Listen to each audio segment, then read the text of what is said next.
Good morning, everybody. Brian Neubert here from goldenblock.com, live in the State Farm Center here in Champaign, Illinois, following Purdue's 88-80 loss at Illinois.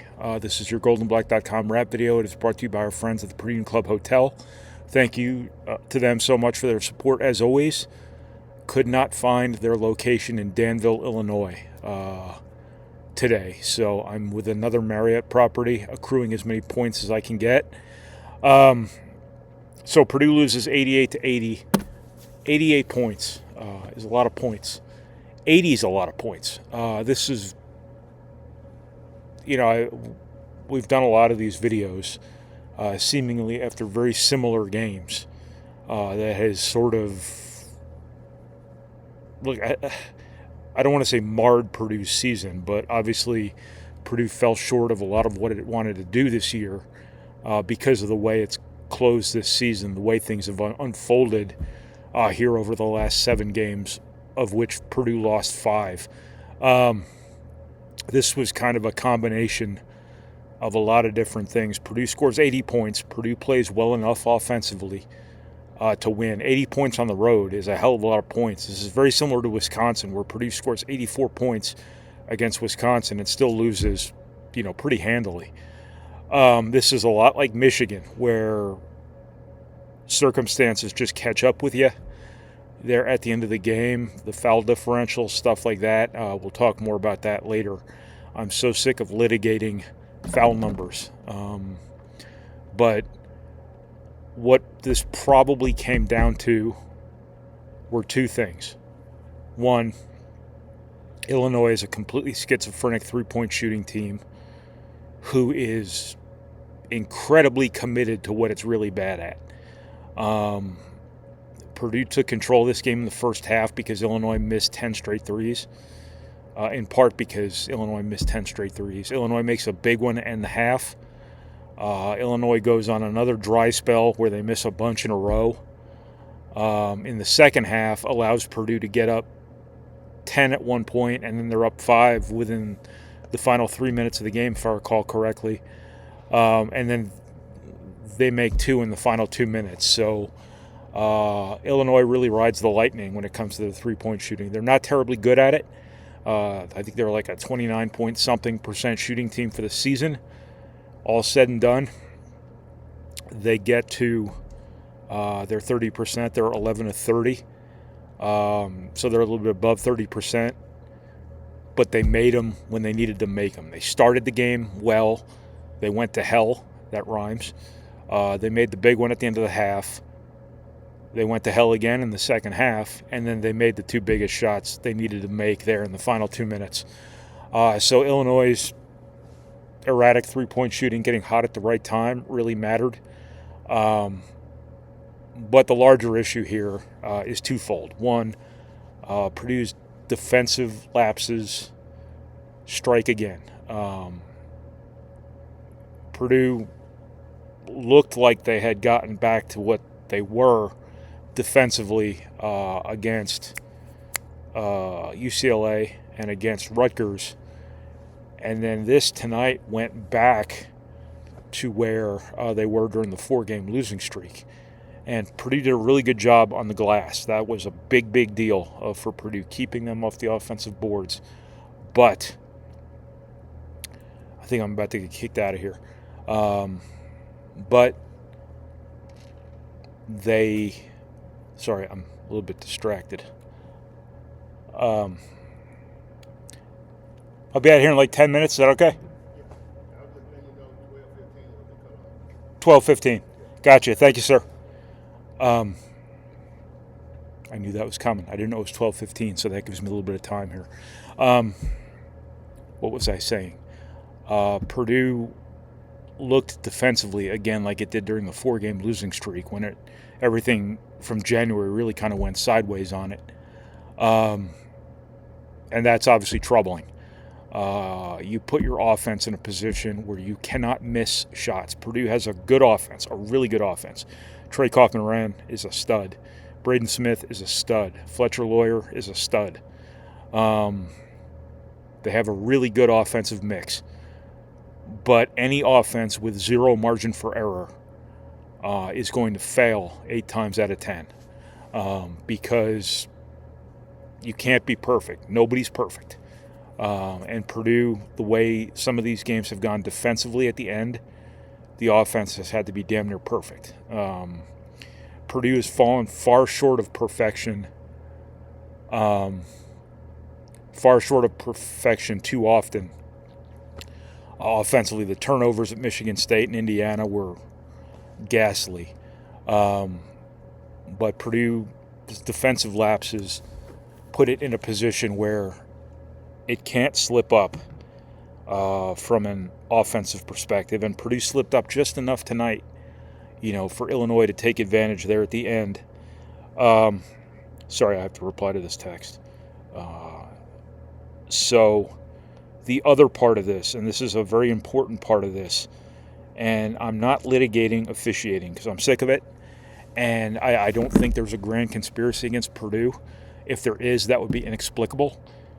But Purdue is on the wrong end of these foul differentials at the end of all of these games, and that is killing them because the issues that put Purdue in these positions to foul, their deficiencies containing the dribble, them having to overachieve on the glass, puts them in these situations where they can't do anything at the end of games without the opponent going to the foul line. I don't know how many fouls on rebounds opponents have scored off because they're in the bonus at the end of games. But Purdue does have deficiencies. They really do have deficiencies that make this team different in terms of it's much more prone to fouls than past years' teams. Purdue's been really good at not fouling, contrary to the belief of all the ignorant fans from other schools that have been in our Twitter mentions. For years now, Purdue does a really good job not fouling, historically. This team has deficiencies that get rubbed raw and lead to fouls. The part of it that is a little bit odd is why isn't Purdue getting in the bonus? Purdue is built to draw fouls. Trey Kaufman-Moran is probably the most physical low-post scorer in the Big Ten. Draws a lot of contact, draws a lot of fouls without the ball, draws a lot of fouls with the ball. Braden Smith is constantly going downhill, things like that. Fletcher Lawyer sometimes maybe tries a little too hard to bait fouls, but he baits fouls. And Purdue's just not drawing enough fouls to keep these things even at the end of games. So how many times now have you seen the last 5 minutes of the game be situations where Purdue fouls on a rebound, the opponent goes all the way down to shoot free throws, and Purdue finishes the game at 5 or 6 fouls drawn? It just doesn't make a whole lot of sense. And then when you look at what fouled out Caleb First at Michigan, was a complete phantom foul. Again, 2 points for Michigan. Caleb First fouled out when Purdue has no other big guys, functional big guys who can play in situations like that at this stage of their careers. And then tonight, Camden Heide plays 17 minutes. He is plus 14 in 17 minutes. That is a really notable number, plus 14 in 17 minutes. He gets in foul trouble. He fouls out with 2:39 to go on as soft a foul as you will ever see. If you're supposed to go straight up against somebody against the rim, I don't know how much straighter or more up he could have been on that play. This stuff is happening to Purdue. Again, I'm not saying this call was bad, that the Heide foul was bad, but I'm not sitting here litigating every foul, and I'm not suggesting that Purdue is getting a raw deal every single game from the officials. I'm not saying the Illuminati or whatever it might be, Illini, so Illuminati came to mind. I'm not saying the Illuminati are puppeteering college basketball these days to undermine Purdue. I'm just saying that this has been Purdue's reality in all of these games. And these things do happen on the road. Matt Painter kind of cheekily pointed that out in his post-game press conference. But this happened against Wisconsin, too, in Mackey Arena. So what you're seeing Purdue being on the wrong end of on the road, are you seeing them be on the right side of it at home? It's not just a home-away thing. It's a Purdue thing, and it is absolutely positively inexplicable. And one would think the students behind me mother you-know-whatting high knees before the game, left and right, would have maybe not given Illinois such a great benefit of the doubt on a lot of these calls, but apparently Jeffrey Anderson has very, very thick skin that he was able to take all the profanity, set it aside, and that crew was able to call 8 more fouls on Purdue than Illinois and have Illinois shoot 12 more free throws. It's just, again, it just is Purdue's reality at the end of all these games. And if there's a reasonable explanation for this, I'd love to hear it. Again, Purdue is bad against the dribble, or they're not great against the dribble. I shouldn't say outright bad. They're good when they're good in help, and when they break down, they're bad. They have to overachieve on the boards. That gets them tangled up quite a bit. So those are those deficiencies that lead to Purdue fouling. Perfectly understandable. But the imbalance in the calls between one and the other is what is really hard to kind of make sense of here. So that's kind of where Purdue is. And that's that margin of error topic I was mentioning earlier, is that you get to the end of these games and you can't get stops, and every foul you commit or every foul you're called for is free throws for the opponent. Your offense has absolutely zero margin for error. And again, no offense is going to be perfect. No offense is going to score every single time down. But offenses should have the ability to miss a shot every now and then and not lose a game because of it. And Purdue is just not giving itself any margin for error at the end of these games offensively. And that's unreasonable. And that's why a lot of these close games have gotten away from Purdue here in the last month of the season. What Purdue has to do, and they don't need to hear it from me, is when that lead gets up to 10, like it did here at Illinois, when that lead gets up to 9, like it did against Wisconsin, albeit in the first half. A first half lead is meaningless unless it's in like the 20s, 30s, whatever. Once that lead hits that pretty big number, that's when your defense has to be at its best, because that's your opportunity for the kill shot. That's your opportunity to really, really push things out a little bit. That's your opportunity to steal your opponent's will, things like that. And that's where stuff's going sideways on Purdue, is when that lead hits 9, 10, 11, whatever it might be, that's when things are going bad on Purdue. And that's when they need to be cranked up even further. This has been a pretty common storyline for Purdue here, with these leads getting to a certain point where you can take a deep breath, but they're all getting away. And a lot of them are getting away real quick, like in 2 minutes. And that is now the new cluster of turnovers in terms of that hand grenade that can undo Purdue at any time here. And this could happen in the NCAA tournament, and all of a sudden Purdue's season's over, before you know it.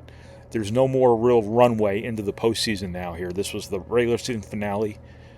If you are what your most recent version of yourself is, this Purdue team can play as good as it wants, as good as possible in the Big Ten tournament, in the NCAA tournament. But you play really well, you get up 10 points, and then this sort of thing happens, your season is hanging in the balance. And that's where,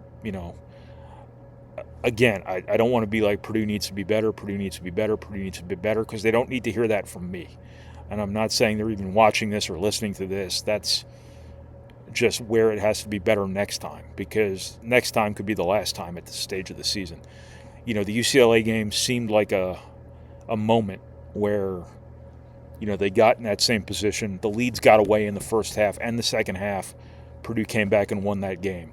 Ideally, you'd love for those leads to not get away at all, but that Purdue faced that same trending and overcame it and won the game anyway seemed like a big deal. And then pretty much the exact script again rewrote itself here at Illinois. And Purdue's going to be playing most likely on Thursday at the Big Ten tournament because of it. I think it's really important this year for Purdue to really, really want to win the Big Ten tournament. Not that they haven't years past, but the goals have been bigger. I think this year's team, the way the last month and a half have gone, the last month, whatever it's been, the Big Ten tournament is your shot here, and it's got to get better. Losing has to make them better. The best thing that happened to Purdue last year, one of the best things that happened to Purdue last year was not just Purdue losing at Arkansas in that exhibition game, but Purdue losing in the Big Ten tournament, I think, pissed them off at the exact right time. And if there is an exact right time this year, it is right now. So we'll see how they respond. I have to get out of here. I have 17 minutes before I have to be outside. So this is Brian Neubert from goldandblack.com following Purdue's 88-80 loss at Illinois. Thank you to the Purdue Union Club Hotel for your support as always. Thank you for watching. Thank you for reading. Thank you for listening. And thank you for processing our materials, however you process our materials. And I will talk to you guys again probably on Thursday from the Big Ten tournament. Thanks, everybody.